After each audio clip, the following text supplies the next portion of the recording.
देखा अगर मैं कहूँगी ना तो बजट रेशियोज़ जो टॉपिक है ना उसे उसके सारे फार्मूलाज तो मॉड्यूल से पढ़ना, क्योंकि आईसीआई मॉड्यूल में बहुत अच्छे तरीके से लिखा हुआ है वो फार्मूला, वो वैसे ही याद होगा जैसे उसमें लिखा है। क्योंकि अभी मैं तुझे है ना हर एक चीज़ का मतलब बता दूँगी।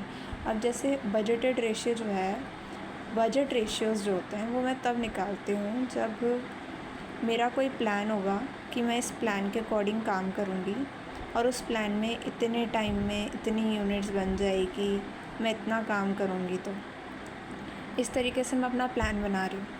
अब मैं रेशियोज़ के ज़रिए ये चेक करूँगी कि क्या मैंने उतनी एफ़िशिएंसी से काम किया, क्या मेरा काम जितना हुआ है वो सही से हुआ है या नहीं हुआ है। यानी अपनी परफॉर्मेंस को मेजर करने के लिए मैं रेशियोज़ निकाल रही हूँ। तो एक एग्ज़ाम्पल लेते हैं।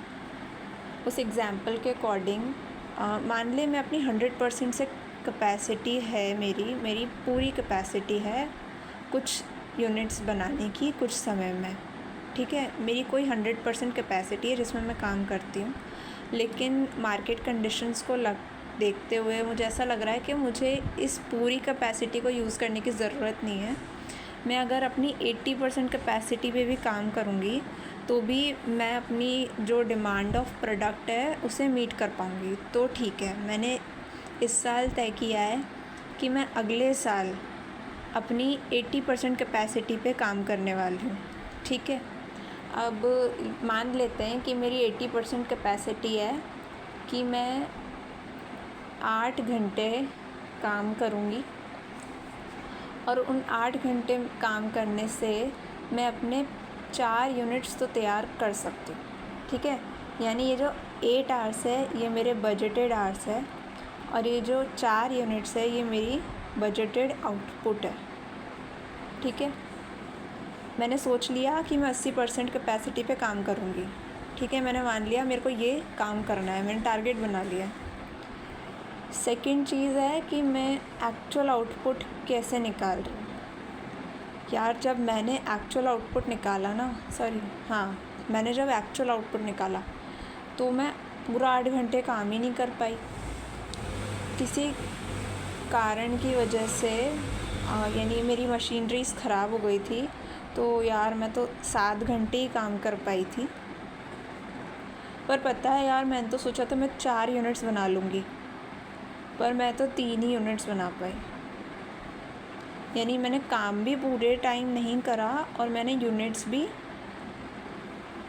कम बनाई है, ठीक है। और देखा जाए अगर मैं 8 घंटे में 4 यूनिट्स बना रही थी, यानी मैं एक यूनिट को बनाने के लिए 2 घंटे टाइम लगा रही थी, तभी तो मैं 8 घंटे में 4 यूनिट्स बनाने वाली थी। इसका मतलब कि जो मेरे स्टैंडर्ड आवर्स होंगे ना, अगर मैंने 3 यूनिट्स बनाई है तो मेरे को 6 घंटे ही लगने चाहिए थे, पर मैंने 7 घंटे लगा दिए। अच्छा ठीक है, अब ये मेरे पास डेटा आ गया है कि मेरे को कितनी एफिशिएंसी का टारगेट था, मैंने कितनी एफिशिएंसी से काम किया, लेकिन मुझे कितनी एफिशिएंसी से करना चाहिए था, ठीक है। अब मेरी एफिशिएंसी रेशियो निकालते हैं। एफिशिएंसी रेशियो देख, हमेशा एक बात तो याद आती है कि एफिशिएंसी रेशियो जो है वो बस एक न्यूमरेटर अपॉन डिनोमिनेटर का फॉर्मूला है, जिससे जो आंसर आएगा वो उससे मेरी एफिशिएंसी पता चलेगी। इसका जो आंसर आता है अगर वो 1 या 1 से ज़्यादा आता है, 1.5, 2, 3 जितना ज़्यादा आएगा उतनी अच्छी एफिशिएंसी होगी। पर अगर मेरा आंसर 0.9, 0.75 कुछ ऐसे आ रहा है, इसका मतलब मेरी एफिशिएंसी कम है, ठीक है। एफिशिएंसी रेशियो का फॉर्मूला होगा standard hour upon actual hour. मुझे इतना घंटा काम करना चाहिए था, 6 घंटा काम करना चाहिए था, पर मैंने उस काम को करने में कितना घंटा लगा दिया, मैंने 7 घंटा लगा दिया। इसका मतलब मेरी एफिशिएंसी डाउन है। मेरा आंसर आएगा पॉइंट समथिंग, ठीक है ना।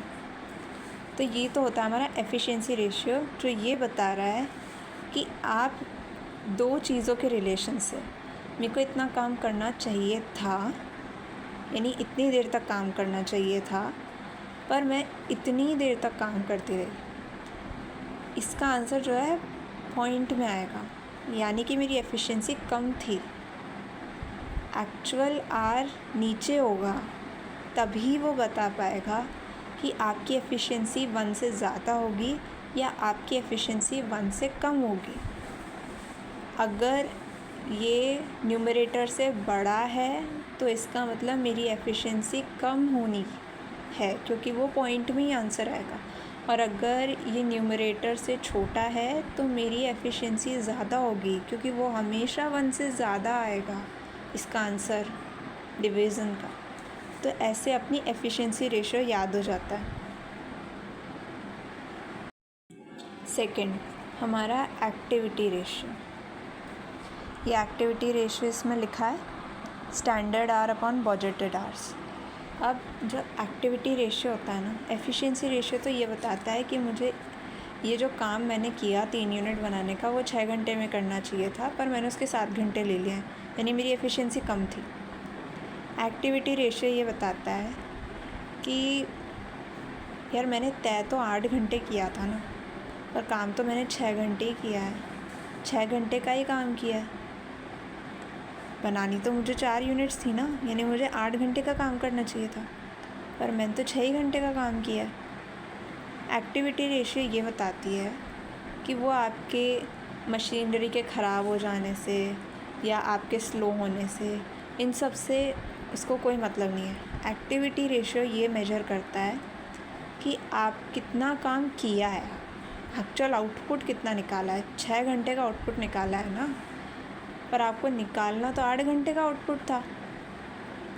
तो एक्टिविटी रेशियो ये मेजर कर रहा है कि आपने कितने घंटे का काम किया, आपने कितने घंटे का काम किया। आपने 6 आवर्स का काम किया, पर आपको कितने घंटे का काम करना था। आपको बजटेड आवर्स कितने लगाने थे, आपको आवर्स लगाने थे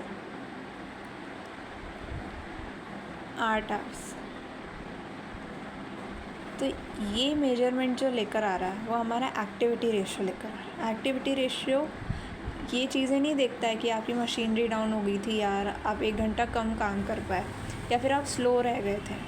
हमारी इन एफिशिएंसीज़ को एक्टिविटी रेशियो मेजर कंसिडर ही नहीं करता है। वो तो ये बोलता है कि यार आपने बनाया था टारगेट 8 घंटे काम करने का, पर आप 6 घंटे का ही काम कर पाए, यानी जो आपने एक्चुअल काम किया है वो देखा जाए तो 6 घंटे का ही काम था।